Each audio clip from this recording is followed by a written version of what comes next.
अस्सलाम वालेकुम नाज़रीन, मैं आपका मेज़बान Ali Rahman Khalid program nurture by nature या पेरेंटिंग बाय टाइप के साथ हाज़िर खिदमत हूँ। आज हम ख़ास तौर पे बात करेंगे कि जो ENFJ पर्सनैलिटी टाइप है, इसके जो बच्चे हैं उनको कैसे ट्रीट किया जाना चाहिए और उनकी डेवलपमेंट के लिए कैसा माहौल होना चाहिए।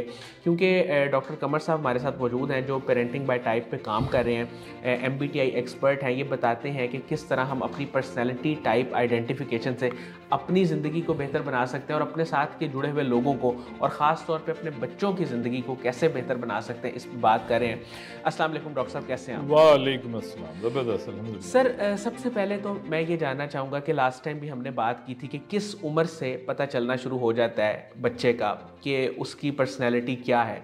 तो मैं आगाज़ यहाँ से करूँगा कि एक जो रफ़ एस्टिमेट है वो हम कब से लगाना शुरू कर सकते हैं बच्चे की पर्सनैलिटी के बारे में, और फिर अगर किसी के घर में ENFJ बच्चा पैदा हो गया है तो वो उसको पहचाने कैसे?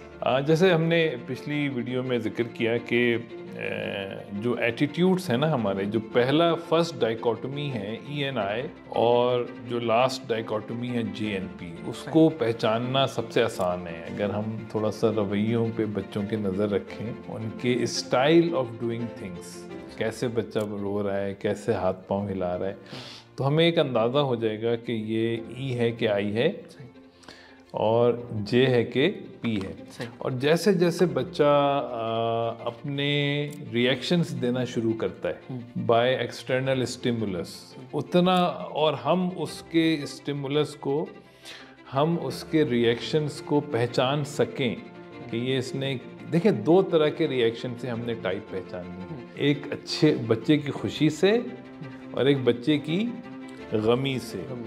क्या चीज़ बच्चे को खुश करती है, क्या चीज़ बच्चे को नाराज़ कर देती है। Type is the zone of happiness और टाइप फितरत है। जब बच्चा बच्चा ई पे आएगा वो खुश होगा। ENFJ बच्चा जब N देखेगा, N करना चाहेगा, आप उसको अप्रिशिएट करेंगे, वो खुश होगा। जब बच्चा F है, उसको आप अप्रिशिएट करेंगे, उसके स्माइल को रिकॉग्नाइज करेंगे, उसको पर्सनली आप इंडोर्स करेंगे तो वो खुश होगा। और जे बच्चे की जे स्टाइल को आप इंडोर्स करेंगे कि हाँ यार ये इसने तो बड़ा अच्छा तरीके से काम किया, वो तो बच्चे की खुशी और गमी। आप ये देखें बच्चा परेशान किस तरह से हो रहा है ना। ई बच्चा आई से परेशान होगा। जब अच्छा आई कैसे, जैसे ई बच्चा है उसके इर्द गिर्द कोई ना हो तो वो परेशान हो जाएगा। हर बच्चा नहीं परेशान होता। आई बच्चा कहता है आई एम हैप्पी अलोन, ई बच्चा कहता है नहीं है मेरे इर्द गिर्द कोई हो, मी हो, बात करें नहीं। तो ये हमने उसके लिए पहले हमें प्रेफरेंसेस पता हो, फितरत के डायमेंशन पता हो, शख्सियत का जो नेचुरल डाइकोटमीज हैं वो उनकी डेफिनेशंस पता हो, हम पहचान लेंगे।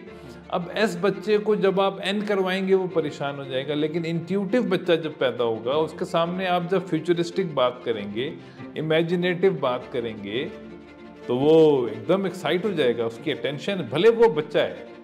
लेकिन एस एन बच्चे को जब आप रूटीन की बातें करेंगे उसके सामने, डेली रूटीन की, तो वो उसको इतना अपील, वो आपके फेस एक्सप्रेशन से पता चलेगा। तो इसी तरह से एफ और टी बच्चों का आप देख सकते हैं, फिर जे और पी भी आप देख सकते हैं। तो ENFJ बच्चे को पहचानना बहुत आसान है, लेकिन जैसे मैंने पहले बताया कि हम जब तक टाइप फाइनल बच्चे ने खुद करनी। सर किस एज तक हम फाइनल कर सकते हैं? मतलब एक मैं चाहूँगा कि आप एक एस्टिमेट दे दें, 14-15 साल की उम्र का बच्चा क्या बता सकता है कि मैं ENFJ हूँ? नहीं, बहुत पहले बच्चे बता देते हैं। अच्छा। बच्चे 4-5 साल के, जब बच्चा बात करने के काबिल हो जाता है और आप सवाल पूछने के काबिल हो जाए।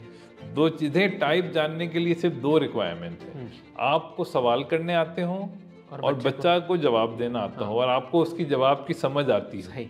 ये तो मेरे ख्याल है 3-4 साल में हो सकता है। ये बच्चा तो 2-3 साल में बड़ा अच्छा बोल लेता है। ENFJ की कोई खास 2-3 ऐसी चीज़ें? बहुत अच्छा आपका सवाल है। देखिए ये जो 16 तरह के बच्चे हैं या 16 तरह के इंसान हैं, इनका एक डेवलपमेंटल हायरार्की है, डेवलपमेंटल पैटर्न है।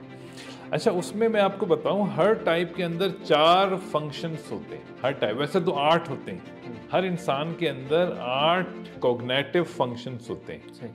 और उन 8 में से एक फंक्शन उसका डोमिनेंट फंक्शन होता है, जो उसका की टैलेंट होता है। उन 8 फंक्शन में से कोई एक फंक्शन उसका की टैलेंट होता है, उसका की टैलेंट होता है, जो उसका डोमिनेंट फंक्शन होता है, और वो शुरू के 20 सालों में डेवलप होता है। शुरू के 20 सालों में डेवलप होता है। तो ENFJ का जो डोमिनेंट फंक्शन है वो है एक्सट्रोवर्टेड फीलिंग। तो ये बच्चे बचपन से ही ना बहुत ही इमोशनल, जज्बाती, एक्सप्रेशन, यानी बहुत ज़्यादा मोटिवेशन और खुशी देने वाले और खुशी चाहने वाले, एक्सप्रेसिव होते हैं, बहुत ज़्यादा एक्सप्रेस। क्योंकि F इनका डोमिनेंट है, तो ये F आपको नजर आएगा बिल्कुल सही। तो पेरेंट्स को चाहिए कि इनके F को एंटरटेन करें, इनके F को पानी दें, नर्चर करें, बल्कि उसको स्नब ना करें कि ये इतना शोर क्यों डाल रहा है, अगर आप इतना क्यों हंस रहा है भाई, बेवकूफों की तरह क्यों हंस रहा है, चुप हो जा। हमारे यहाँ होती है ये चीजें, होती है बच्चे। इसलिए देखिए, पेरेंट्स बच्चों को नहीं समझते, इसलिए हम मीडियोकर, हमारे अक्सर बच्चे मीडियोकर और बीमार चल रहे हैं।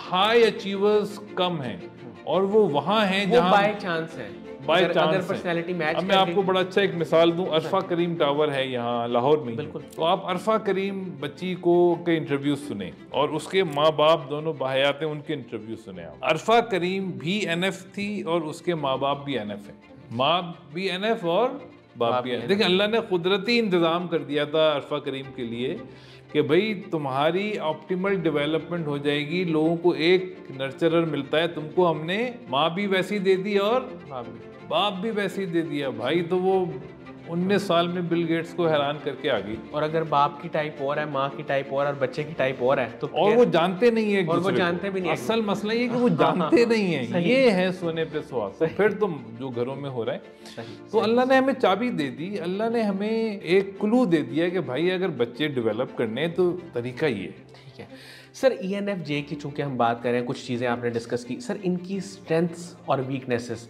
पेरेंट्स जिसको देख के उनकी डेवलपमेंट में हेल्प कर सकें, उस हिसाब से उनकी स्ट्रेंथ्स और वीकनेसेस क्या हैं? देखें, बहुत इंपॉर्टेंट सवाल है। देखिए, ENFJ बच्चे को जब हमने एक हाइपोथेसिस बना लिया कि ये E है, N है, तो हमने बच्चे को, देखें, डेवलपमेंट में 2 स्टेजेस होती हैं। फर्स्ट इज बीइंग स्पेशलिस्ट, कि बच्चे को हमने उसकी फितरत पे लाना है।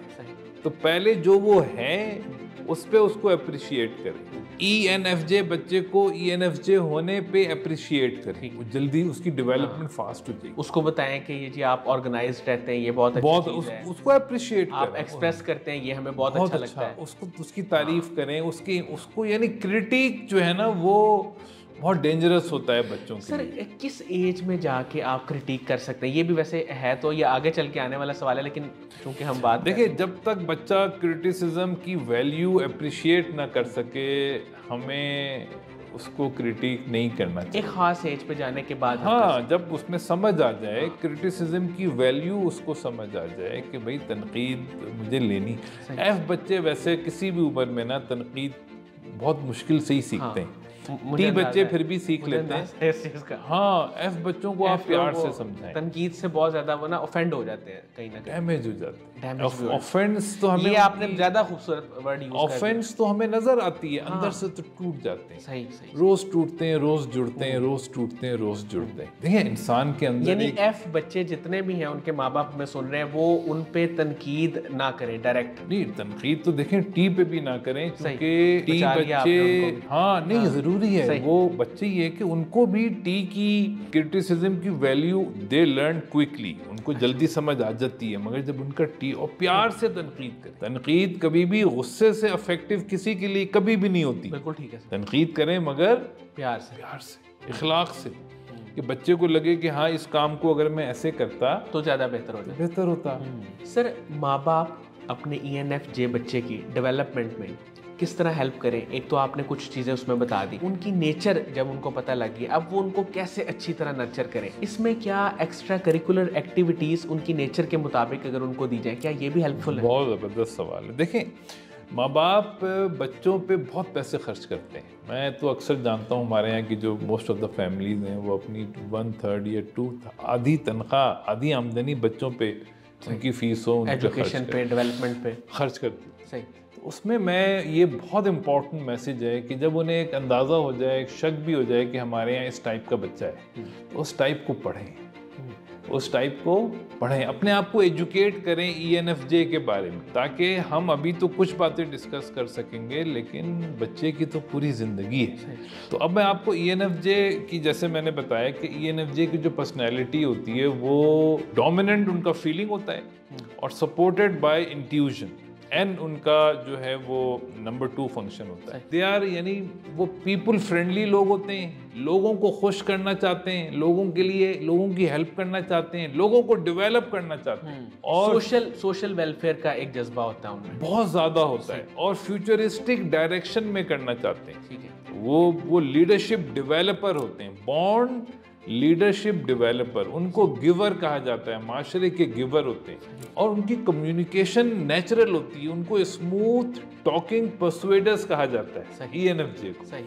तो ये सब वालिदैन को समझना चाहिए कि उनके घर एक गिवर पैदा हुआ है, एक टीचर पैदा हुआ है, एक खूबसूरत बातें करने वाला इंसान पैदा हुआ है, लोगों की खुशी में माशरे को तब्दील करने वाला इंसान पैदा हुआ है। सबसे पहले वो अपनी फैमिली, अपने फैमिली की खुशी में जीने वाला इंसान पैदा हुआ है, अपनी फैमिली की खुशी में अपने फैमिली को डेवलप करके उसकी अपनी खुशी वहाँ छुपी हुई। तो ये पेरेंट्स को जब पता होगा तो वो उसको अप्रिशिएट करेंगे, उसकी बातों को, उसको ऐसे मौके देंगे कि वो अपने फैमिली को नर्चर कर सके, डेवलप कर सके, क्योंकि वो लीडरशिप डेवलपर कहते हैं, यानी leadership ENFJ are the mother of leadership development. ये अल्लाह ने पैदाइशी उनको सलाहियत दी। अच्छा सर, एक बात बहुत इंपॉर्टेंट है, वो ये है कि जैसे ही हम देखते हैं आम जिनको इस चीज़ का इल्म नहीं है, अब तो जाहिर है कि आपने वीडियो के बारे में बताया, पर्सनैलिटी टाइप असेसमेंट के बारे में बताया, लेकिन जहाँ कोई डिफरेंस आता है पर्सनैलिटी टाइप्स का, अगर बाप की पर्सनैलिटी डिफरेंट है अपने बच्चों से, तो वो गुस्से में आ जाता है। तो आप क्या समझते हैं कि जो बच्चों की पर्सनैलिटी, जाहिर है कि जो भी एक पर्सनैलिटी है, कुछ उसके ग्रे एरियाज़ हैं, ब्लाइंड एरियाज़ हैं, उसको देखते हुए वो क्या इग्नोर करे, उसको किस तरह मैनेज करे ग्रे बहुत एरियाज़ अच्छा पॉइंट है, और उस पर उसको गुस्सा ना आए पेरेंट्स को? देखिए, गुस्सा हमें कब आता है? जब हमें अनएक्सपेक्टेड चीज़ें मिलती हैं। अब जैसे अभी आजकल रमज़ान है, तो हम अगर मैं खाना एक्सपेक्ट करूं 1 बजे आम दिनों में, और रमज़ान में खाना ना आए, तो या किसी भी दिन खाना ना आए, तो मुझे गुस्सा आएगा, यार 1 बजे खाना नहीं आया। लेकिन रमज़ान में हमारी एक्सपेक्टेशन डिफरेंट ये है कि भाई हमें अब अफ्तारी में ही खाना मिलेगा, भाई उससे पहले सब्र करना है हमने रोज़ा, तो गुस्सा नहीं आएगा। तो गुस्सा हमें बच्चों पे कब आता है? जब हम बच्चों को अपनी निगाह से देखते हैं, और जब हम बच्चों को उनकी निगाह से देखेंगे यार, तो हमें उनकी हर हरकत पे खुशी होगी। हम कहेंगे क्या अल्लाह ने इनको बनाया है, क्या इनको सलाहियतें दी हैं। तो गुस्से का तो ऑप्शन ही नहीं है सर। गुस्सा कैसे, अगर आपने बच्चे को पहचान लिया तो गुस्सा कैसे आएगा आपको? नहीं आएगा। फिर तो आप सपोर्ट करेंगे, अच्छा बेटा ये ना हो जाए मैं तुम्हें यहाँ हेल्प करूँ, ये ना हो जाए मैं तुम्हें, ये तुमने कितना अच्छा काम किया है, ये तुमने कितना ज़बरदस्त काम किया है। तो लेकिन बहरहाल बच्चे किसी भी टाइप की हो, ख़ास के ENFJ बच्चे हैं, उनको वो कोई बहुत सारी हमें लोगों बच्चों को वो सिखानी होती हैं। वीक एरिया सर इनके कौन से होते हैं? अच्छा देखिए, वीकनेस के बारे में बताऊं, इंसानों में वीकनेस नहीं होती, अल्लाह ने वीकनेस रखी नहीं है इंसान, बस वो एक डिफरेंस है टाइप का। ब्लाइंड एरिया, ब्लाइंड एरियाज, बिल्कुल ना, ब्लाइंड एरियाज हैं वो, उनके पेरेंटिंग में या नर्चरिंग में या उस्ताद से डेवलप होने चाहिए। तो माँ बाप को समझना चाहिए कि पहले हमें बेटे को स्पेशलिस्ट बनाना है। स्पेशलिस्ट बनाने का मतलब क्या है?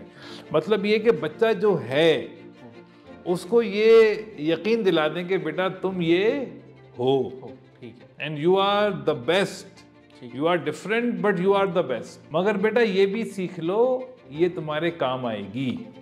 अब ENFJ बच्चे अमूमन जल्दी फैसले कर रहे होते हैं, तो हम बच्चों को सिखाएं बेटा थोड़ा सा आहिस्ता आहिस्ता फैसले करते हैं, ठीक है। या फिर वो बहुत ज़्यादा हर एक पे भरोसा कर, जैसे इमरान खान अपने अक्सर इंटरव्यू में कहता है कि मेरी माँ मुझसे कहती थी कि तुम हर एक पे भरोसा कर लेते हो। तो हमने देखना है कि भाई थोड़ा सा एनालिसिस भी हम सीखें, ठीक है, मगर ये बात की चीज़ है, पहले उनको जो हैं वो बन जाएं, उसके बाद उनको आहिस्ता आहिस्ता देखें। Development is painful, development is painful.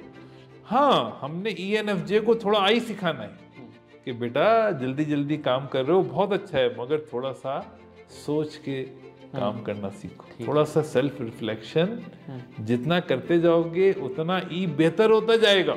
अच्छा सर, ENFJ को किस तरह का माहौल पेरेंट्स दें आपके ख्याल में, जिससे उसकी पर्सनैलिटी एक बैलेंस्ड हो जाए? देखिए, मैंने बताया कि 2 फेजेस हैं बच्चे के डेवलपमेंट में, एक स्पेशलिस्ट बनने का फेज है, एक तो पेरेंट्स को पहले तो अप्रिशिएटिव एनवायरनमेंट देना चाहिए कि ENFJ बच्चा चिल कर रहा है, जज्बाती है, इमोशनल बातें, केयरिंग बातें, इसको ये दे दें, इसकी हेल्प से हेल्प कर दें, उस पर उसकी हेल्प करें, उसको इनकरेज करें, उस पर उसको इंडोर्स करें, ताकि उसके अंदर एक आ जाए, हाँ आई एम दिस, कॉन्फिडेंस और सेल्फ स्टीम।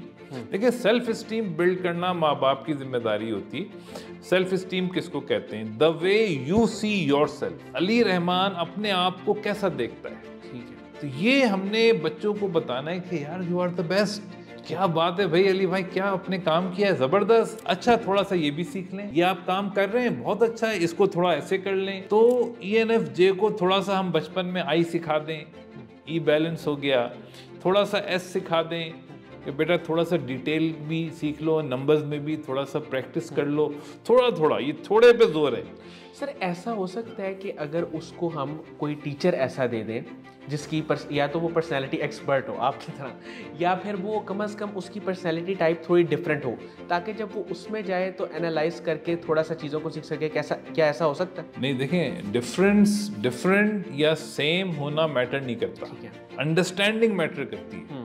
अंडरस्टैंडिंग और फिर डेवलपमेंट। उस्ताद कितना बच्चे को समझता है और कितना स्किल्ड है बच्चे को डेवलप करने में। उस्ताद के लिए 2 शर्तें हैं, एक वो बच्चे को समझे, अंडरस्टैंडिंग, और फिर बच्चे को डेवलप करे। ये दोनों चीजें उस्ताद को, माली को 2 चीजें आनी चाहिए। एक तो वो पहचाने कि ये नारियल का पौधा है, अब वो नारियल को जामुन की तरह पानी दे देनी, पहले तो पहचाने, फिर उसको पता हो कि नारियल को कैसे मैंने पानी देना है।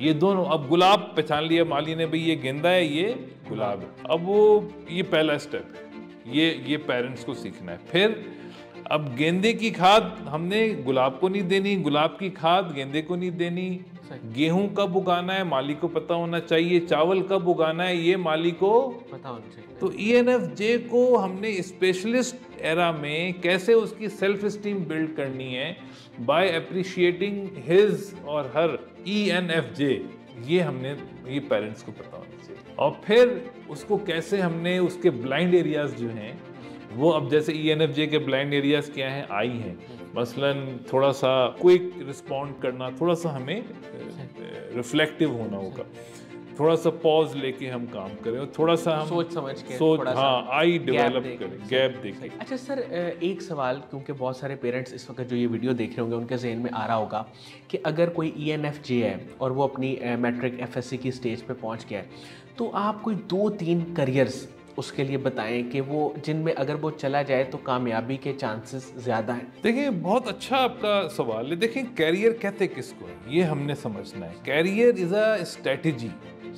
कैरियर एक स्ट्रेटजी है अपना नाम या पैसा अपने माशरे में सरवाइव करने के काबिल होने की। तो अपने अहदाफ सेट करें। ENFJ को माशाल्लाह अल्लाह ने ऐसा बनाया है कि ये नेचुरल गोल सेटर होते हैं। ये गोल सेट करते हैं, प्लानिंग करते हैं, इनको हम कहते हैं बड़ा गोल सेट करो। जब गोल सेट हो ही रहे हैं तो बड़ा गोल सेट करो, जिनमें ये एक्सेल कर सकते हैं, जिसके लिए बने हैं। जैसे कि मैंने आपको बताया कि they are excellent speaker, no other type can speak like them. Smooth talking persuaders, developer, teacher, यानी leadership development, they are the natural leadership developer. तो इनको इस तरह के शोबों में जाना चाहिए जहाँ पब्लिक स्पीकिंग हो, लीडरशिप हो, ट्रेनिंग एंड डेवलपमेंट हो, टीचिंग हो, मेंटरिंग हो, लोगों को डेवलप करने का चैलेंज हो, लोगों को खुश करने का चैलेंज हो, लोगों को कामयाब करने के ये चैंपियन है। सही और सिस्टमैटिक वे में, ये नहीं कि एक दफा आप किसी को मदद कर, सोशल वर्क में, पॉलिटिक्स में सिस्टमैटिक, ये इदारे साज लोग होते हैं। से। तो इनको इस तरह से अपने कैरियर को प्लान करना चाहिए कि जिसमें बिजनेस भी ये कर सकें और अपनी कम्युनिकेशन स्किल्स को ये मैक्सिमाइज कर सकें, लोगों को डेवलप करने की स्किल जो इनको अल्लाह ने टैलेंट दिया है उसको ये ऑप्टिमाइज कर सकें। देखिए ये नेचुरल मैनेजर हैं, ये जो गोल सेट करते हैं अचीव करते हैं, ये गोल अचीव करना इनकी एक टैलेंट है इनका, ये उसके बगैर बहुत बड़ी स्ट्रेंथ है, बहुत यानी स्ट्रेंथ तो चले डेवलप होती है, ये बहुत बड़ी इनका इनबॉर्न टैलेंट है। हाँ, ठीक है। इसको अगर ये डेवलप कर लें और बड़ा गोल सेट करें, वो they can do anything. Thank you so much doctor साहब, आज आपने बड़ी खूबसूरत गुफ्तगू की। ख़ास तौर पे नाज़रीन, जैसे कि आप भी सुन रहे थे कि ENFJ के बारे में हमने आज सारी बातें की कि किस तरह इसको डेवलप किया जा सकता है, किस तरह इसको आइडेंटिफाई किया जा सकता है। सबसे पहले तो जो कि एक सबसे मुश्किल काम है कि आप पहले आइडेंटिफाई करें कि ये बच्चा ENFJ है, उसके बाद फिर उसको किस किस तरह मुख्तलिफ स्टेजेस ऑफ लाइफ में डेवलप किया जा सकता है। इस हवाले से हमारी सारी गुफ्तगू थी। इसके साथ ही इजाज़त दीजिए, इंशाल्लाह दोबारा हाज़िर होंगे इसी सीरीज़ के नए प्रोग्राम के साथ। अल्लाह हाफ़िज़।